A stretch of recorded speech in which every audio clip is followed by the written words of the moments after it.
안녕하십니까. 전세 계신 CBN 청취자 여러분, 하나님의 말씀으로 사랑과 행복 전하는 CBN 교과방송의 정수 인사드립니다. 네, 안녕하세요. 한민호입니다. 네, 요즘 정말 전 세계가 떠들썩합니다. 그 바이러스, 코로나 바이러스 때문에 어딜 가든지 불안과 공포감을 떨칠 수 없는데요. 목사님 계신 곳은 어떠신가요? 네, 저희가 뭐 뉴스를 잘 안 봐서 그런지 여기는 아직까지는 뭐 조용한 것 같은데요. 음, 한국은 좀 많이 심각하죠? 네, 한국은 지금 확진자가 벌써 6명 정도가 됐다고 하고 앞으로 2차 감염도 일어났기 때문에 점점 늘어날 것에 대한 걱정이 크죠. 그래서 네. 사람들 많이 모인 곳에선 가능하면 가지 않고 또 가야 된다면 꼭 마스크를 쓰도록 이렇게 권면하고 있거든요. 근데 놀랍게도 음, 중국에서 벌써 확진자가 10,000명이 넘었다고 합니다. 어, 성경 마태복음 24장에 보면은 예수께서 오실 때의 말세 징조 가운데 이 온역이 매우 창궐할 것에 대한 말씀이 있거든요. 그러고 보면은 꽤 몇 년 전부터 새로운 바이러스가 계속 생기고 있는 것 같습니다. 그런데 그거에 대한 확실한 뭐 대응책이라든지 방법이 나타난 것은 아니거든요. 이럴 때 정말 우리 청취자분들 건강에 유의하시고 늘 안전하고 건강하게 되길 간절히 축원드립니다. 우리 목사님도 그곳에 계시면서 아프지 않기를 간절히 바랍니다. 네, 고맙습니다. 목사님도 네, 건강하시기 바랍니다. 감사합니다. 오늘은 제 6과 교만에서 멸망으로라고 하는 제목인데요. 먼저 기억절 말씀을 읽어드리겠습니다. 그는 때와 계절을 바꾸시며 왕들을 패하시고 왕들을 세우시며 지혜자에게 지혜를 주시고 총명한 자에게 지식을 주시는도다. 다니엘 2장 21절 말씀이었습니다. 자, 오늘은 제 6번째 시간인데요. 제목은 교만에서 멸망으로라고 하는 제목이고 실제로는 다니엘 5장을 공부하는 시간이죠. 네, 맞습니다. 어떤 말씀인가요? 어, 네, 성경은 바벨론에 대한 여러 상징들을 많이 이렇게 보여주고 있는데요. 뭐 창세기에 이제 바벨탑 이야기로 시작해서 바벨론 관련된 이야기가 뭐 이사야, 뭐 예레미야를 거쳐가지고 요한계시록에 이르기까지 성경 전반에 걸쳐 있다는 것을 우리가 알게 됩니다. 성경은 이 바벨론을 자만심과 교만심을 품고 하나님을 고의적으로 대적해서 세계를 멸망으로 빠뜨리는 그러한 세력으로 묘사를 하고 있습니다. 그래서 요한계시록의 마지막 17장과 18장에는 이 바벨론의 패망에 대해서 자세하게 다루고 있는데요. 그러니까 이 성경에 기록된 바벨론이라는 이름은 이제 교만해서 멸망을 받게 될 국가나 백성을 상징하고 있는 것입니다. 이 다니엘 5장에는요, 느부갓네살이 세웠던 이 바벨론이라는 나라가 실제로 멸망하는 장면이 기록되어 있습니다. 벨사살 왕이 귀인 1000명들과 잔치를 벌이던 그 밤에 신기한 손이 나타나서 멸망을 예언했던 그 이야기가 기록되어 있죠. 그 멸망의 장면을 통해서 다니엘은 앞으로 바벨론이 묘사하고 있는 이 타락한 이 세상이 어떻게 멸망하게 될 것인지를 우리에게 보여주고자 했던 것입니다. 그러므로 우리는 이번 주 교과를 통해서 과거 바벨론 제국의 멸망의 이유와 또 앞으로 세상에 임하게 될 영적 바벨론 제국의 멸망을 함께 공부하게 될 텐데요. 이번 주 교과를 통해서 마지막 시대에 우리가 이러한 멸망에서 벗어날 수 있는 방법 무엇인지 함께 공부해 보도록 하겠습니다. 예, 오늘은 이 다니엘 5장에 나타난 실제적인 바벨론의 멸망을 통해서 세상 끝에 세상의 죄악의 마지막 바벨론이 어떻게 맞춰질 것인지에 대한 말씀을 함께 우리 한민호 목사님 통해서 공부하도록 하겠습니다. 말씀에 앞서 양해를 드릴 것은 이제 시차가 있다 보니까는 이 잡음이 좀 있는 것 같아요. 혹시 이 컴퓨터도 코로나 바이러스에 감염된 건지 모르겠지만은 우리 청취자분들 너그럽게 양해를 부탁드리도록 하겠습니다. 말씀이 앞서 참여 듣고 시작합니다. 여기는 말씀의 방송 GBN 코리아입니다.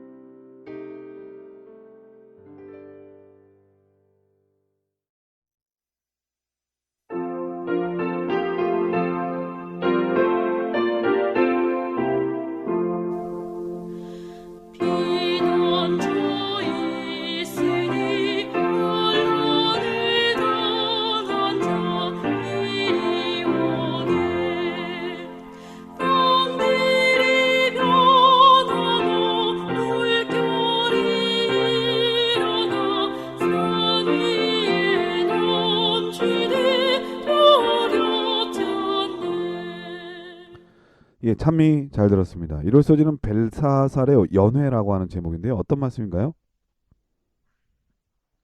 네, 다니엘 5장 1절은 다음과 같은 기록으로 시작되죠. 다니엘 5장 1절의 말씀입니다. 벨사살 왕이 그 귀인 1천 명을 위하여 큰 잔치를 배설하고 그 1천 명 앞에서 술을 마시니라. 네, 여기 등장하는 벨사살 왕은 이 느부갓네살 왕의 손자였다는 것이 많은 국학자들의 증거를 통하여 밝혀졌습니다. 당시 그의 아버지 나보니두스와 이 벨사살이 바벨론을 공동으로 통치하고 있었다고 생각하는 견해들이 많은데요. 실제로 바벨론이 멸망할 당시에 이제 벨사살의 아버지 나보니두스가 성 안에 있지 않았기 때문에 성경에는 벨사살 왕만이 언급되어 있는 것으로 우리가 이해하면 될 것 같습니다. 성경은 바벨론의 마지막 밤을 묘사하면서 벨사살 왕이 이 귀인 1천 명을 불러다가 잔치를 배설하였다라고 기록하고 있습니다. 자, 그런데 그 잔치가 있었던 그날 밤에 성 밖에서는 어떤 일들이 벌어지고 있었는가?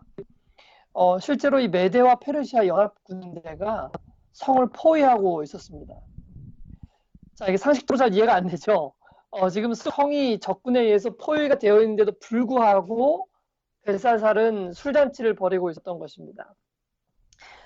그는 바벨론에 대해서 너무 자만심을 가지고 있었던 것인데요. 너무 교만해서 바벨론은 결코 무너지지 않을 것이며 이 페르시아의 군인이 아무리 포위를 해도 결국은 성을 정복할 수 없을 것이라고 자만했던 것입니다. 예, 그도 그럴 것이 그뿐 제가 그 바벨론 성에 대한 걸 한번 살펴봤더니 이 바깥 네, 성벽 외벽 있잖아요, 외벽. 이 네, 외벽이 한 4m 정도 된다고 해요. 그리고 넓이가요. 네네. 네, 그리고 그 가운데에 이제 해자가 있어가지고 이제 물 흐르는 수로가 있고요. 네, 그리고 또 내벽이 또 한 4m 있다고 합니다. 네, 그리고 그 성 주변에는 유프라테스 강줄기가 항상 흐르고 있어가지고 이 네. 성을 뚫기라는 것은 거의 불가능한 난공불락이었다라는 견해가 있더라고요. 그렇죠. 네, 그러니까 성벽을 하나 넘어도 또 그 속에 강이 흐르고 있고 그 안에 또 벽이 4m 넓이의 벽이 또 하나가 있으니까 네, 사실 뭐 어떻게 보면은 벨사살 왕이 이 페르시아 군대가 바벨론을 정복할 수 없다라고 믿었던 그 믿음이 뭐 크게 잘못된 것은 아닐 수도 있습니다. 그러나 그럼에도 불구하고 그의 마음 가운데 이 교만과 자만이라는 정신이 아주 심각하게 뿌리를 내리고 있었던 네. 것이죠. 근데 우리가 다 알다시피 이 고레스 왕은 일찍이 그 네, 강 수로를 미리부터 딴 데로 물줄기를 돌려가지고 그 수로의 높이가 맞습니다. 엄청 낮아져가지고 성 밑으로 들어갈 수 있었다고 하죠. 맞습니다. 네, 그러니까 이제 그 물이 흘러 들어가는 그 수로로 군사들이 들어가서 바벨론을 점령했다라는 거 우리가 이제 잘 알고 있는데요. 이제 그러한 일들이 실제로 가능했던 것은 바로 벨사살 왕이 너무나 자만해서 경비를 이제 소홀히 했던 것임을 우리가 이해할 수 있는 것입니다. 그런데 이 벨사살 왕이 그의 마음을 얼마나 교만하게 했든지 이렇게 경비를 허술하게 했을 뿐만 아니라 실제로 하나님을 부인하고 공개적으로 모독하는 그러한 일들도 자행했었습니다. 다니엘 5장 3절로 4절에 있는 말씀입니다. 이에 예루살렘 하나님의 전 성소 중에서 취하여 온 금 기명을 가져오매 왕이 그 귀인들과 왕후들과 빈궁들로 더불어 그것으로 마시고 무리가 술을 마시고는 그 금은 동철 목석으로 만든 신들을 찬양하니라. 네, 이 벨사살 왕은 그의 조부 느부갓네살의 모든 경험들에 대해서 잘 알고 있었을 것입니다. 다니엘 2장의 꿈 이야기는 물론이거니와 풀무불의 사건 그리고 느부갓네살이 7년간 비참한 일을 경험했던 이야기들도 모두 알고 있었을 것입니다. 그럼에도 불구하고 그는 하나님에 대한 경외심을 갖지 않았죠. 오히려 그는 성전에 기명을 가져와 술을 마심으로 하나님을 공개적으로 욕보이려고 하였던 것입니다. 그가 성전의 기명에 술을 부어가지고 모두가 함께 마시며 취하게 되었을 때 하나님의 진노의 잔이 끝까지 차오르게 되었고 결국 바벨론은 멸망의 길로 들어가게 되었던 것입니다. 그런데 성경 요한계시록에 등장하는 이 바벨론의 모습도 이와 흡사합니다. 요한계시록 18장 3절로 5절에 있는 말씀을 읽어드립니다. 그 음행의 진노의 포도주를 인하여 만국이 무너졌으며 또 땅의 왕들이 그로 더불어 음행하였으며 땅의 상고들도 그 사치의 세력을 인하여 치부하였도다 하더라. 또 내가 들으니 하늘로서 다른 음성이 나서 가로되 내 백성아 거기서 나와 그의 죄에 참여하지 말고 그의 받을 재앙들을 받지 말라. 그 죄는 하늘에 사무쳤으며 하나님은 그의 불의한 일을 기억하신지라. 마지막 심판이 이르기 직전 이 세상 대부분의 사람들이 바벨론의 진노의 포도주로 인해 취하게 되어 멸망으로 나아가게 될 것을 묘사하고 있는 부분입니다. 마치 바벨론 제국이 멸망하는 그날 밤까지 이 하나님의 거룩한 기명에 술을 담아서 마시며 취하였던 것처럼 이 마지막 세상에 멸망을 당하게 될 영적 바벨론 역시 사람들이 술에 취하며 또 함께 불의한 일에 참여하게 되는 모습들을 우리가 보게 되는 것입니다. 오늘 우리는 이 마지막 때를 살아가는 사람들로서 우리가 이러한 위험에 노출되어 있다는 것을 잊지 말아야 하겠습니다. 술에 취한 사람은 자신이 취했다는 것을 알지 못함으로 취하지 않았다고 이야기를 합니다.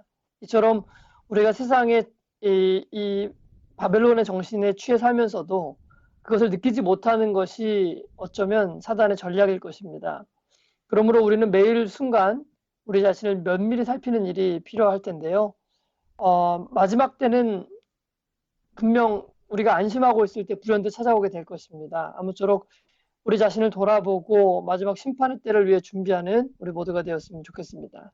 네, 이럴 써지는 벨사살의 연회라고 하는 제목인데 성경에 항상 보면은 죄 세력의 대표적 상징을 항상 바벨론이라고 하는 이름으로 사용한 것 같습니다.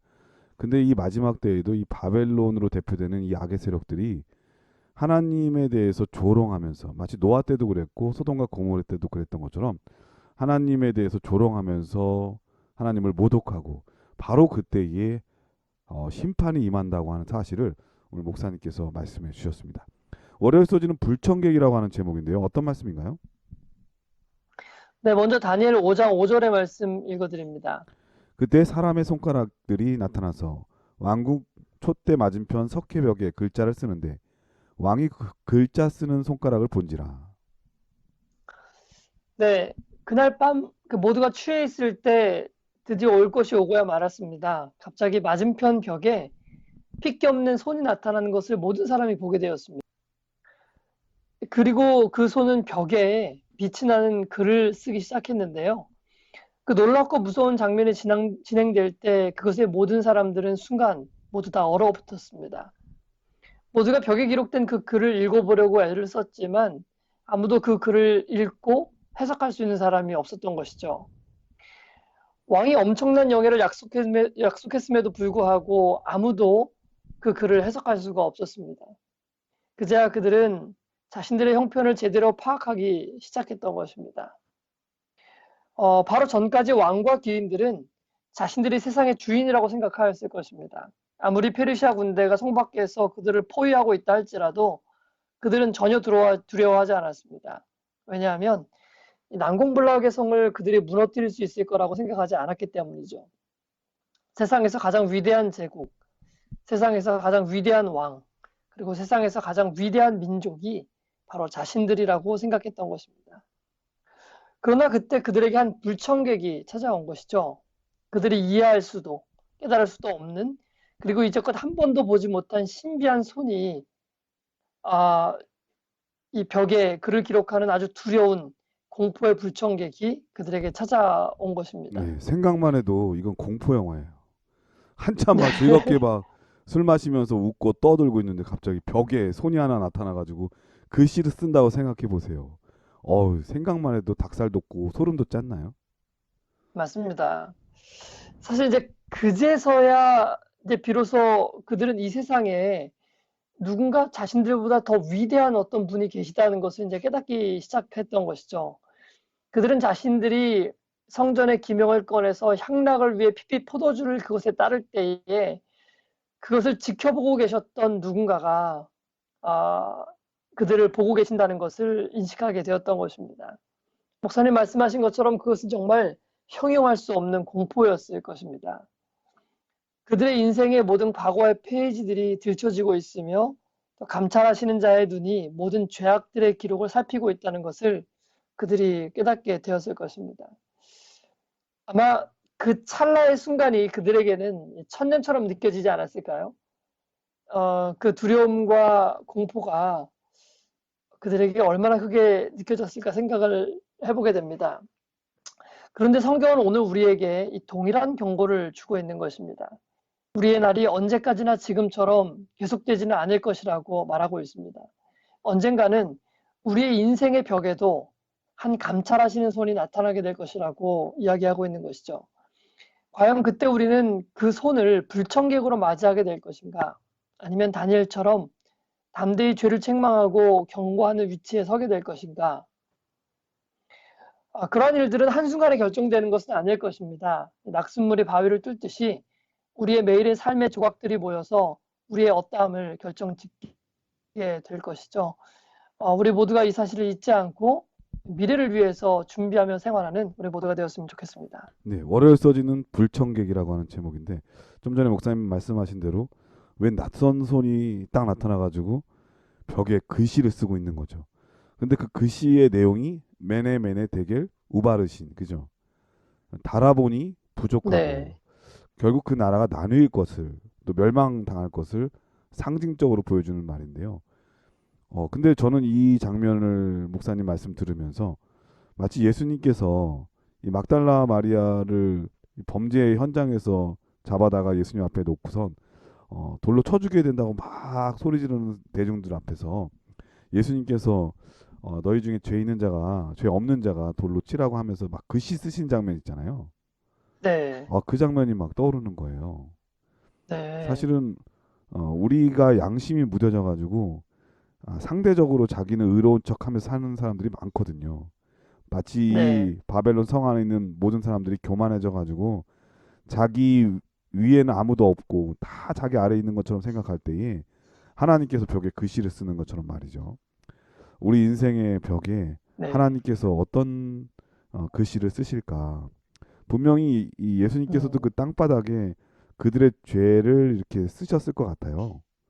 사람들이 그것을 보면서 양심에 찔려가지고 하나둘씩 돌을 놓고 도망가는 그 장면을 생각해 보면서 우리도 하나님을 의식하며 살아가는 사람이 돼야지 주님의 손을 불청객이 아니라 의로운 손으로 꼭 필요한 음. 손으로 능력의 손으로 받아들일 수 있지 않을까 그런 생각이 들었습니다. 화요일 소지는 태후의 등장이라고 하는 제목인데요. 어떤 말씀인가요? 네, 이제 벨사살 왕과 그곳의 모든 귀인들은 이제 패닉에 빠지게 됐죠. 잔치는 순간 이제 공포로 변하게 되었습니다. 왕은 이제 벽에 쓴 글씨 내용이 무슨 내용인지 알고 싶어 했지만은 모든 부귀영화에 대한 어떤 약속에도 불구하고 아무도 왕에게 그 해답을 줄 수가 없었습니다. 그때 태후가 이 왕궁에서 벌어진 이 같은 이야기를 듣고 왕에게 나왔습니다. 그리고 다음과 같이 조언하였는데요. 다니엘 5장 12절의 말씀입니다. 왕이 벨드사살이라 이름한 이 다니엘의 마음이 민첩하고 지식과 총명이 있어 능히 꿈을 해석하며 은밀한 말을 밝히며 의문을 피할 수 있었습니다. 이제 다니엘을 부르소서. 그리하시면 그가 그 해석을 알려 드리리이다. 네, 그 바벨론 왕궁에서 유일하게 태후만이 이 다니엘을 추천하였습니다. 다니엘을 알고 있는 사람이 태후뿐이었을까요? 아니라면 왜 다니엘을 추천한 사람이 태후밖에 없었을까요? 벨사살은 정말로 다니엘에 대해서 모르고 있는 것이었을까요? 다니엘 8장 1절과 27절의 기록에 따르면 벨사살 왕 3년에 다니엘은 여전히 왕을 위해 일하고 있었음을 알 수 있습니다. 물론 그 뒤에 다니엘이 나이로 인해서 일을 그만했을 수도 있었겠지만 적어도 벨사살 3년까지 성경의 기록을 통해서 다니엘이 벨사살을 위해 일하고 있음을 우리는 확인할 수 있습니다. 그러므로 벨사살 왕이 다니엘의 존재를 뭐 전혀 모르고 있기는 쉽지는 않았을 것 같습니다. 그럼에도 불구하고 왜 벨사살은 처음부터 다니엘을 부르지 않았을까요? 몇 가지 가능성에 대해서 생각해 볼 수 있는데요. 첫 번째는 고의적으로 부르지 않은 것이라고 생각해 볼 수 있습니다. 왜냐하면 성전 기명까지 꺼내서 하나님을 모독한 상황에서 다니엘을 부를 염치가 없었을 수도 있었을 것 같습니다. 두 번째로는 갑작스러운 공포감에 이제 바른 판단을 내릴 수 있는 어떤 그 판단력이 상황 판단력이 떨어졌을 수도 있죠. 아마도 두 번째 상황이 더 맞을 것 같은데요. 아마 갑작스러운 공포 상황으로 인해서 그의 머릿속은 하얗게 변했을 것이고 바른 결정과 판단을 내릴 수 있는 상황이 아니었을 것 같습니다. 그런데 그때에 태우가 등장했던 것이죠. 태우는 처음부터 벨사살과 함께 있었던 것은 아닙니다. 다만 왕에게 임한 갑작스러운 상황에 대한 이야기를 듣고 도움을 주고자 찾아왔던 것입니다. 태우는 그곳의 어느 귀인들보다 이 느부갓네살에게 임했던 하나님의 능력을 가까이서 경험한 사람이었을 것입니다. 그래서 이 태우가 한 말의 내용을 이렇게 살펴보면 저는 개인적으로 다니엘에 대한 어떤 신뢰와 믿음이 있다고 생각이 되어지는데요. 다니엘 5장 12절 말씀을 한번 보겠습니다. 이제 다니엘을 부르소서. 그리하시면 그가 그 해석을 알려드리이다. 네, 알려드릴지도 모릅니다. 이것이 아니고 알려드릴 것입니다. 드리리이다 라고 확실하게 얘기하는 모습을 볼 수가 있습니다. 네. 성경은 뭐 태우가 어떤 사람이었는지를 자세히 묘사하고 있지는 않습니다. 그러나 저는 그가 하나님에 대한 상당한 믿음을 가지고 있었던 사람이었지 않겠는가라고 생각해 보게 됩니다. 네, 그도 그럴 것이 그래서 하나님께서는 다니엘이 네, 이제 붙잡혀 왔을 때 젊은 나이였지 않습니까? 그리고 그렇죠. 하나님께서 지혜를 10배 주셔서 왕의 곁에 두는 이 왕의 이 도움을 주는 그 공직에 있었잖아요. 근데 네, 지금은 왕이 이제 그 선조가 돌아가시고 다니엘은 네, 여전히 남아 있는데 연세가 많았을 거 아니에요. 그렇죠. 그 오랜 세월 동안의 삶이 항상 한결같았기 때문에 그를 지켜보는 수많은 사람들이 알고 있었겠죠. 예, 다만 이 왕이 지금 두려워 떨고 있는데 지금 이때를 얘기를 해야 되나 말아야 되나 서로 고민은 서로 하지 않았을까. 그때 아마 태우가 앞장서서 얘기한 게 아닌가 그런 생각이 드네요. 그래서 아마 하나님께서는 이 태우를 통해서 다니엘을 그곳에 부르도록 역사하셨을 것이라고 생각을 합니다. 왕국의 모든 사람들은 하나님을 저버리고 떠났지만은 그곳에는 여전히 태우나 다니엘처럼 하나님을 기억한 사람들이 있었던 것이죠. 바벨론에 속한 이 세상은 앞으로 더더욱 하나님에 대한 지식을 잃어버리게 될 것입니다. 세상의 심판에 관한 놀라운 경고들이 울려 퍼질 때 사람들은 어디에서 조언을 구하며 누구에게 도움을 구해야 할지 알지 못하는 시대가 점점 우리에게 다가오고 있습니다. 그때 하나님께서는 이 세상에 여전히 태우와 같이 혹은 다니엘과 같이 하나님을 증거할 사람들을 가지고 계실 것입니다. 비록 그 사람들이 소수일지라도 그리고 세상의 흐름과 전혀 다른 방향으로 역행하는 사람들로서 귀인들의 잔치에는 초대받지 못한다 할지라도 그들은 여전히 하나님을 위해 일해야 할 어떤 역할들을 가지고 있을 것입니다. 아무쪼록 우리 모두가 이 시대에 그런 역할을 감당할 수 있는 사람들이 다 되었으면 좋겠습니다. 네. 이 화요소지는 태우의 등장이라고 하는 제목이었는데요. 이 태우의 등장이 매우 멋있습니다. 권세 잡은 자, 이 벨사상 왕이 귀인들과 함께 더불어서 성전 기명으로 술을 마시고 하나님을 모독하고 또 하나님 믿는 사람들을 멸시와 조롱을 보낼 때에 태우라고 하는 사람들은 그렇지 않다. 하나님은 살아계시고 또 하나님을 신실히 믿는 다니엘의 삶을 보면서 하나님 진짜 계시다라고 하는 증인으로서 역할을 하거든요. 마지막 때도 하나님이 없어 보이는 그런 것 같은 오히려 힘센 사람이 세상을 다 지배하는 것 같은 그런 세상에도 태우의 등장처럼 진짜 하나님 믿는 사람이 있고 하나님은 살아계시다고 하는 것을 증거할 만한 그런 사람이 있을 것을 우리에게 보여준 것이 아닌가 그런 생각이 듭니다. 항상 보면은 뜻하지 않은 사람들의 도움을 가지고 이 하나님의 백성들이 힘을 얻고 또 하나님의 일을 이루게 되는 그런 경우들이 많이 있거든요. 이 태우의 등장은 매우 그런 모습을 우리에게 엿보게 해주는 게 아닌가 그런 생각이 들었습니다. 저 같은 경우에도 한 가지 이제 신앙 개인적인 경험이 있는데요.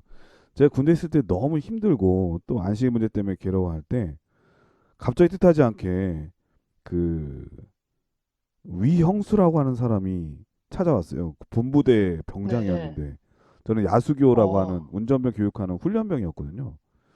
근데 네, 어떻게 생각지도 않았는데 이분이 찾아오셔가지고 자기소개를 하는 겁니다. 자기는 뭐 교회 다니는 사람은 음, 아닌데 자기 할머니가 우리 재림교인이라는 음. 거예요. 그래서 자기가 군대 오, 갈 때 꼭 재림 성도들 중에 청년들이 재림 청년들이 군대 오면 네가 꼭 좀 도와주라고 음. 하는 부탁을 하셨다는 거예요. 그래가지고 와, 저의 그 이력서를 보면서 재림 청년이구나. 그때 당시에 이 서중환 앞에 목회하시는 유일상 목사도 저랑 같이 있었거든요. 근데 이분이 네, 오셔가지고 저희들에게 엄청난 많은 도움을 주셨어요. 아, 이 정말 네. 태후의 등장이 그런 사람이 아니었나 그런 생각이 듭니다. 음, 음, 딱 그러네요. 네, 우리는 그래서 이 누가 보든지 안 보든지 항상 하나님 앞에 신실한 사람이 돼야 되겠다. 그러면은 안 보는 것 같은데도 이 마음에 이 새기고 또 저런 사람을 보면서 내가 신앙을 하면은 저 사람이 믿는 신앙을 해야지라는 생각을 할 수 있을 만큼 최선을 다하는 우리가 돼야 되겠다는 생각이 듭니다. 자, 그럼 여기서 찬미하고 들으시고 계속해서 수요일 목요일 소지를 공부하도록 하겠습니다. 여기는 말씀의 방송 CBN 코리아입니다.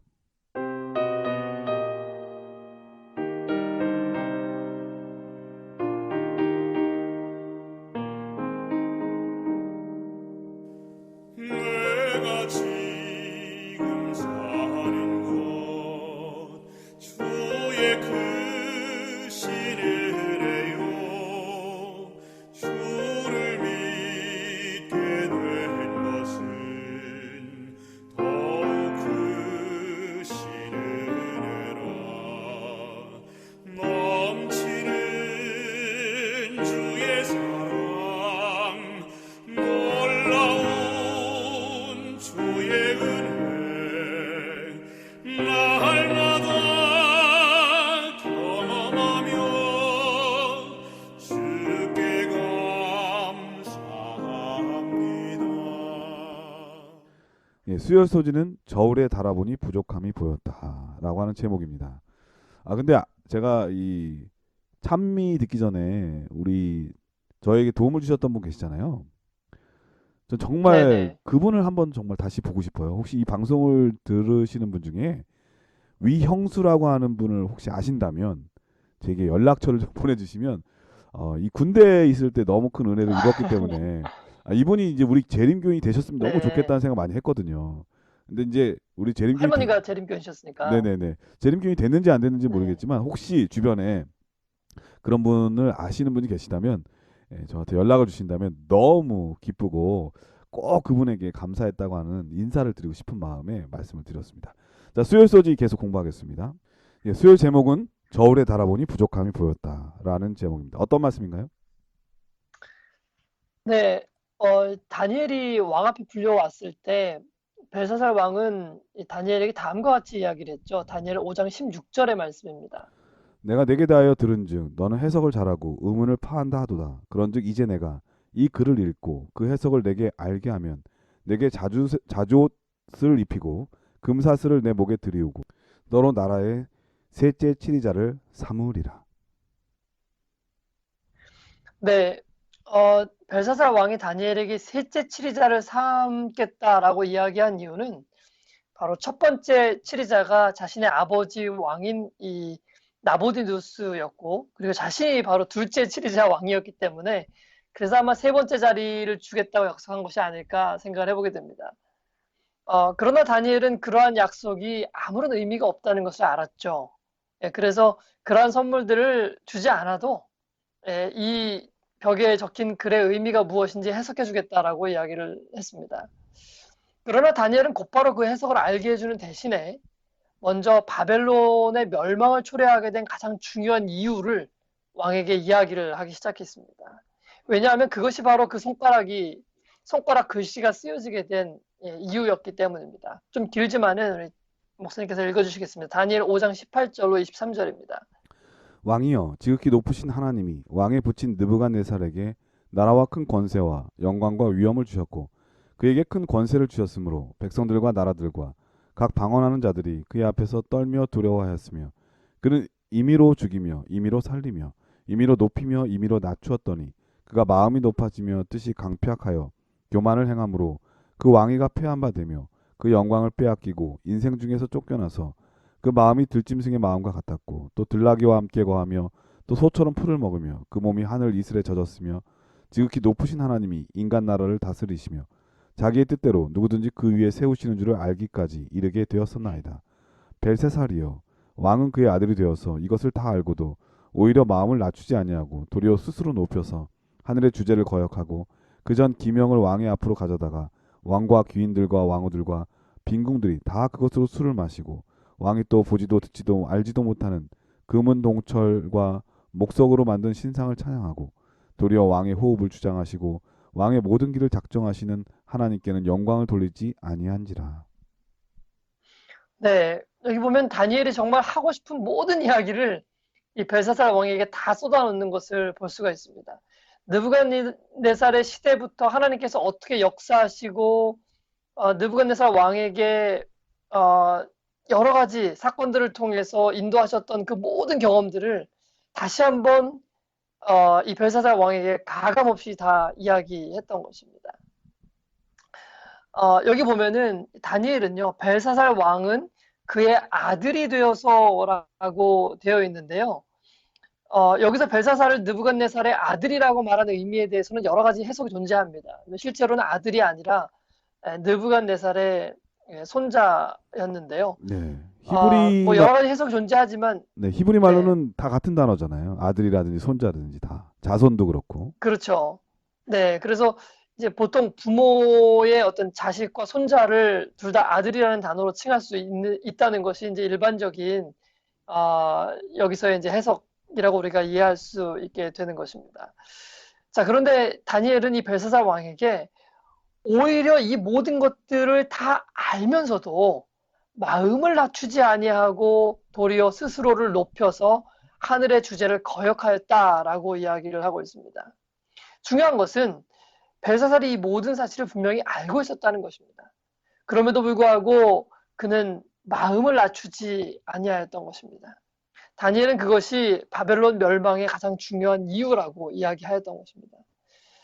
사단이 하늘에서 쫓겨난 것도 마음을 낮추지 않았기 때문이었습니다. 창세기에 바벨탑을 세우는 것은 인간의 마음을 하늘까지 높이고자 했기 때문이었습니다.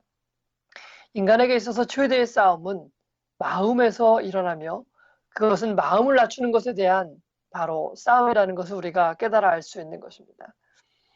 하나님께서 달아보시는 것은 그러므로 우리의 마음입니다.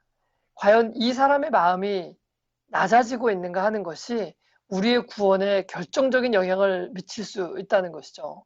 그러나 우리의 자존심은 마음을 낮추는 것을 결정적으로 방해하는 것입니다.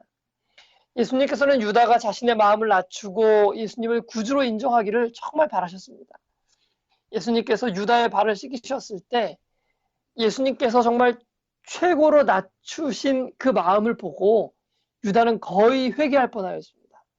그러나 결국 유다는 예수님의 그러한 낮아진 마음을 보고서도 자신의 마음을 낮추기를 포기하지 않았기 때문에 멸망으로 가게 되었던 것이죠. 이것은 과거에도 그리고 오늘도 그리고 미래에도 여전히 마찬가지일 것입니다. 하나님께서는 오늘 우리의 마음을 달아보고 계시는 것입니다. 우리는 하나님 앞에서 우리의 죄를 자복하고 낮아진 마음으로 나아갈 것인가, 아니면 교만하고 죄를 부인하며 굳은 마음으로, 높은 마음으로 여전히 나아갈 것인가 하는 것이 최대의 싸움인 것입니다. 하나님께서 우리의 심령을 저울에 달아보셨을 때 그 저울에서 우리의 심령의 부족함이 나타나지 않게 되기를 바랍니다. 예, 스웨소지는 저울에 달아보니 부족함이 보였다라고 하는 제목입니다. 예전에 어렸을 때 저희 부모님께서 늘 하셨던 말씀이 어디 나가서 집안 흉보지 말아라. 우스갯소리라도 네. 그런 말 하지 말아라. 이런 얘기 하셨거든요. 왜냐하면 결국 자기 얼굴에 침 뱉는 거라는 얘기 했거든요. 저는 살면서 여러 실수 할 수 있죠. 사람이니까. 그런데 어떤 실수를 하지 말아야 되냐면 하나님을 조롱하고 멸시하거나 하나님이 없다고 모독하는 일, 그런 일을 해서는 안 된다는 생각이 듭니다. 왜냐하면 하나님이 없다고 하는 그런 말, 하나님을 멸시하고 모독하는 것은 결국 자기의 존재를 땅바닥에 내어 던지는 것과 같은 거거든요.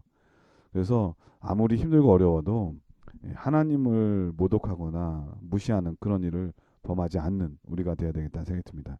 이 벨사살 왕이 아무리 그렇다 할지라도 자기 선조의 느부갓네살 왕의 역사도 있고 모든 것이 있는데 그 하나님을 일부러 무시하면서 성전 기명을 가지고 신성을 하나님을 모독하는 그런 일들을 했다고 하는 것 자체는 결국 자기의 존재에 대해서 너무 깊이 생각이 없었다 그런 생각이 듭니다. 세상에 너무 쾌락적에 빠지고 세상의 물질에 빠진 사람들은 대부분이 이와 같은 모습을 보이지 않을까 생각이 듭니다. 결국 이러한 인생은 마지막에 하나님의 저울에 달아봤을 때 부족함이 보여서 하늘에 갈 자격을 잃어버리고 만다고 하는 말씀 여러분 꼭 기억해 주셨으면 좋겠습니다. 목요일 소지는 바벨론의 멸망이라고 하는 제목입니다. 결국 이런 사람들은 멸망당할 수밖에 없겠죠. 어떤 말씀인가요? 네, 바벨론의 패망은 결국 다니엘의 예언대로 그날 밤에 임하게 되었죠. 그리고 그 패망의 원인은 바로 교만이었습니다. 그들이 하나님의 말씀을 무시한 그것이 바로 교만이었죠. 그들 스스로 강하다고 생각하는 것이 바로 교만이었습니다. 아무도 그 성을 무너뜨릴 수 없을 것이라고 자만했던 그 마음이 교만이었고요. 위기가 찾아왔음에도 불구하고 마음을 낮추지 않고 여전히 잔치를 벌였던 것이 바로 교만이었습니다. 감히 하나님의 거룩한 것들을 취하여 향락의 잔을 채운 것이 바로 교만이었고요. 그러한 죄악 가운데 빠져 있으면서도 하나님을 전혀 두려워하지 않은 바로 그것이 교만이었습니다. 그 교만이 결국 바벨론을 패망으로 내려가게 하였던 것이죠. 안타까운 것은 벨사살 왕에게 회개의 기회가 없었던 것이 아닙니다. 바이블 에코 1989년 4월 25일자에는 다음과 같이 기록하고 있습니다. 벨사살은 하나님의 뜻을 알고 행할 기회가 많았다. 그는 인간 사회에서 쫓겨났던 조부 느부갓네살을 보았다. 그는 하나님이 교만한 군주였던 조부를 영화롭게 하셨다가 그 영화를 거두어 가시는 것을 보았다. 그는 조부가 왕의 권좌에서 추출되어 들짐승의 동료가 되는 모습을 보았다.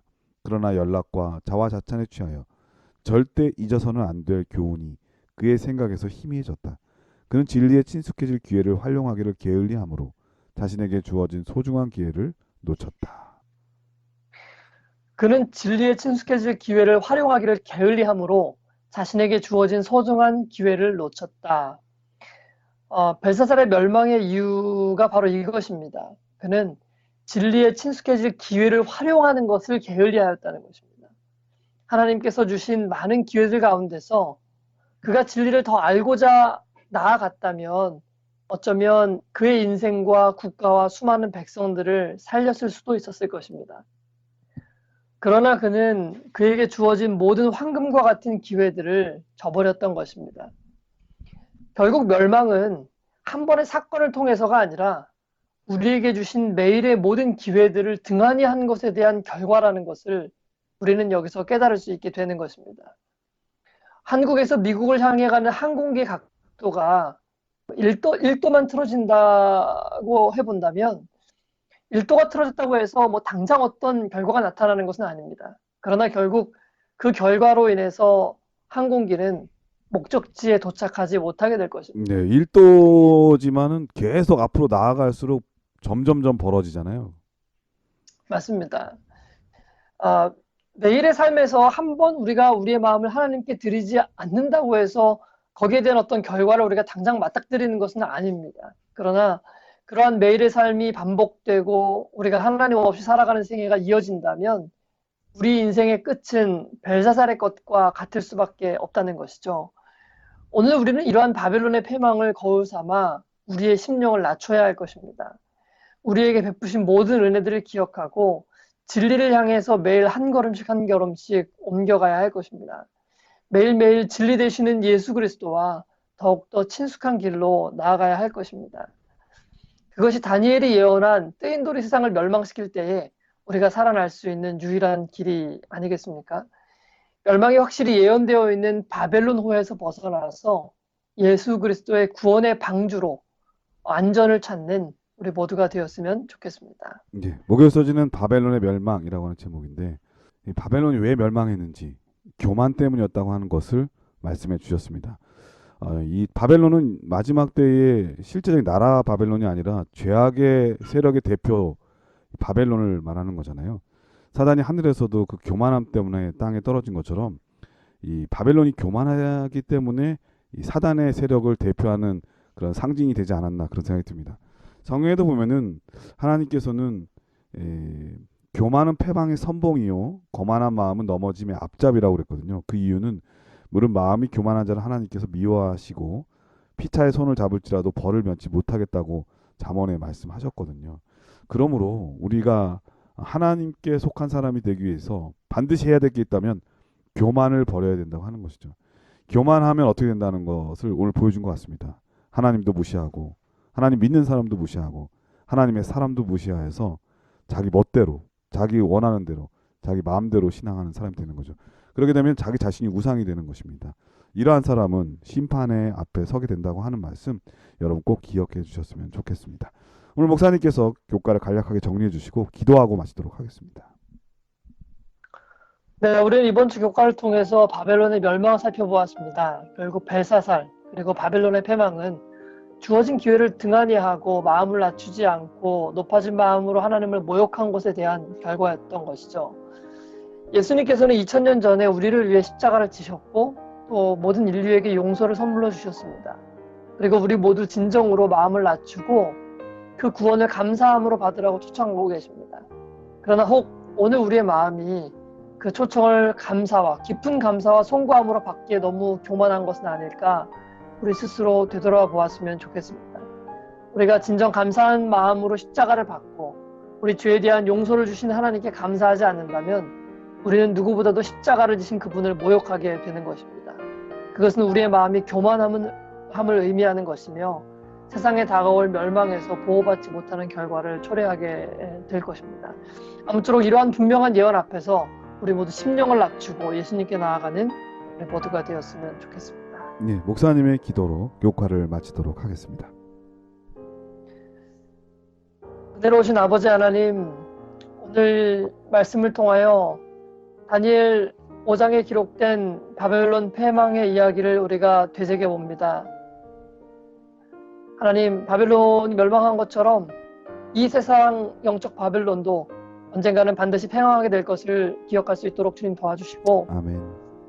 우리의 심령과 마음이 교만해져서 또 높아짐으로 인하여 그 바벨론과 함께 멸망되어지지 않을 수 있도록 주님 도와주십시오. 아멘. 예수 그리스도와 같은 겸손함으로 우리의 마음을 낮추고 우리 죄를 용서하신 우리 하나님께 우리의 모든 삶과 인생을 바칠 수 있는 우리 모두가 될 수 있도록 도와주시기를 예수님의 이름으로 기도합니다. 아멘.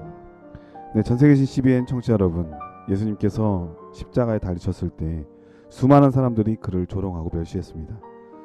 예수님께서 힘이 없으셔서 능력이 없으셔서 그 조롱을 참으신 것이 아니라 겸손하셨기 때문에 그들을 사랑하셨기 때문에 참을 수 있었던 거죠.